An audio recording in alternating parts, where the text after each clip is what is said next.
The shakeups at the highest levels of the Trump administration continue with the latest departure of a cabinet member, leaving a number of key agencies with acting leaders. Amna Nawaz reports. With President Trump increasingly frustrated at growing numbers of families and children crossing the border, Homeland Security Secretary Kirstjen Nielsen, often on the receiving end of that frustration, resigned from her role Sunday evening.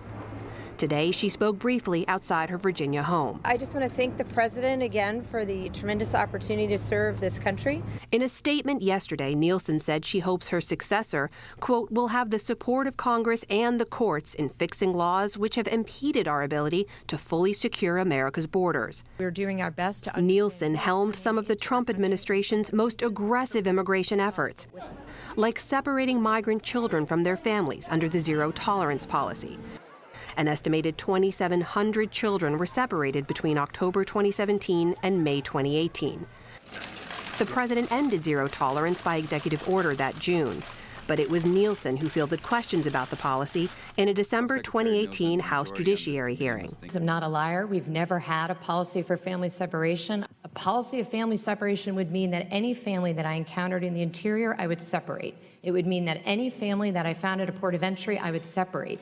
It would mean that every single family that I found illegally crossing, we would separate. We did none of those. Until we deal 3 months later, before a House Homeland Security hearing, Nielsen's answer had evolved. Ma'am, it's not a policy, it's the law. We enforce the law. A number of legal challenges, including one federal judge ordering and overseeing family reunifications, are still unfolding, and the full scope of separations is still unknown. Nielsen's DHS tenure also comprised a hardening of the U.S. southern border, requesting thousands of National Guard troops as backup in 2018, and billions in emergency funds for the border wall.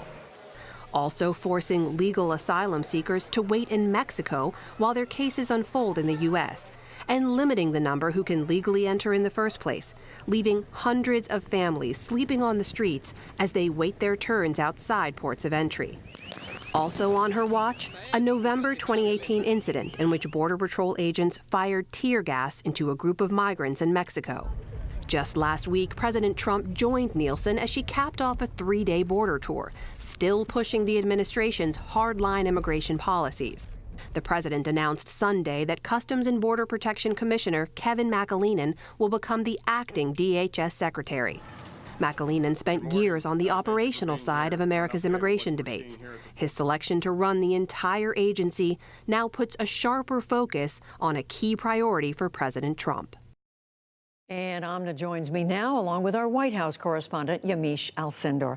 Hello to both of you. So, Amna, we just got news. A federal district judge in California has ruled that the president's asylum policy, which you referred to in that piece, is not going to go forward. He's going to issue an injunction on Friday. What is this going to mean? So it basically means it's the president's policy called the Migrant Protection Protocol. It forces legal asylum seekers to wait in Mexico while their cases unfold here in the U.S. This puts a stop on it. They've already rolled it out at 3 ports of entry, but they wanted to roll it out across the rest of the border. It's another blow to the Trump administration and something they wanted to do. And one more legal wrinkle for them.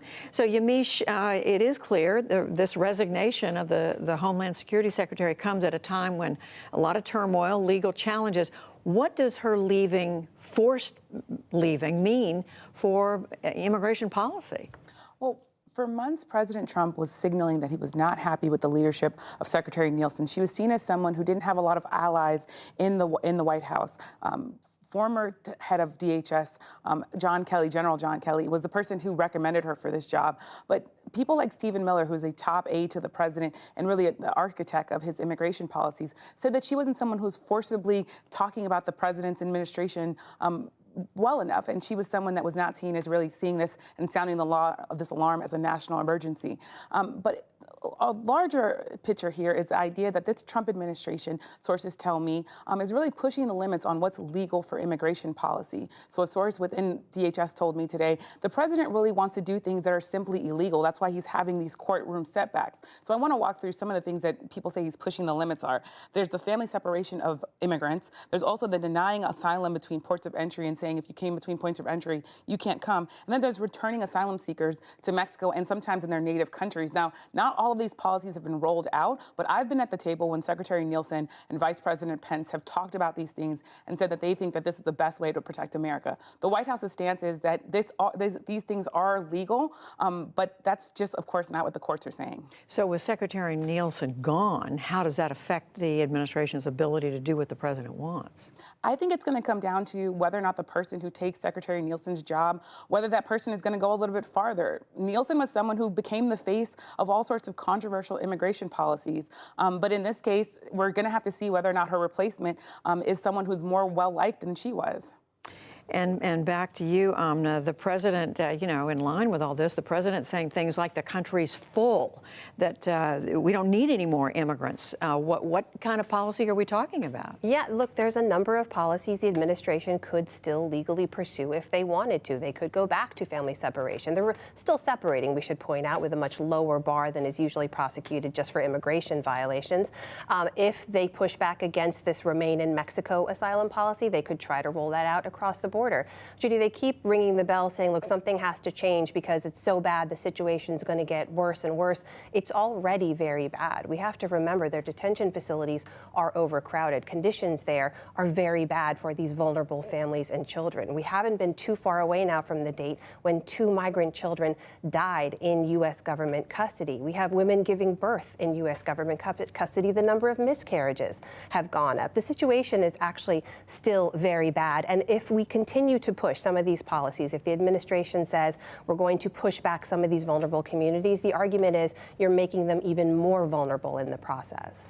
Finally, I want to ask you about the man the president says he wants to take over for the time being as head of Homeland Security. I know there's some question about whether that can actually happen, Kevin McAleenan, but what do we know? So Kevin McAleenan is a 47-year-old. He came up through the Border Patrol agency. He was a lawyer before that. He worked under the Obama administration. He was highly decorated, highly respected, well-liked. All my sources within DHS and CBP say he knows what he's talking about. He has operational experience. I hear the phrase, he's a good guy, a lot. But this good guy, let's not forget, was basically the tip of the spear when it came to a lot of the policies we saw Kirstjen Nielsen as the face of. Family separation, those were his agents doing the separating. Down in El Paso last week, he held a press conference in front of a group of families and children who were held behind a razor wire fence and held under a bridge overpass overnight, sleeping on rocks. This is a man who's willing to say, I can be tougher when I need to be. The question is, can he be tough enough that the president continues to like him? And again, we'll see whether that nomination goes forward, or appointment, I should say. Amna Nawaz, Yamiche Alcindor, the story keeps going. Thank you both.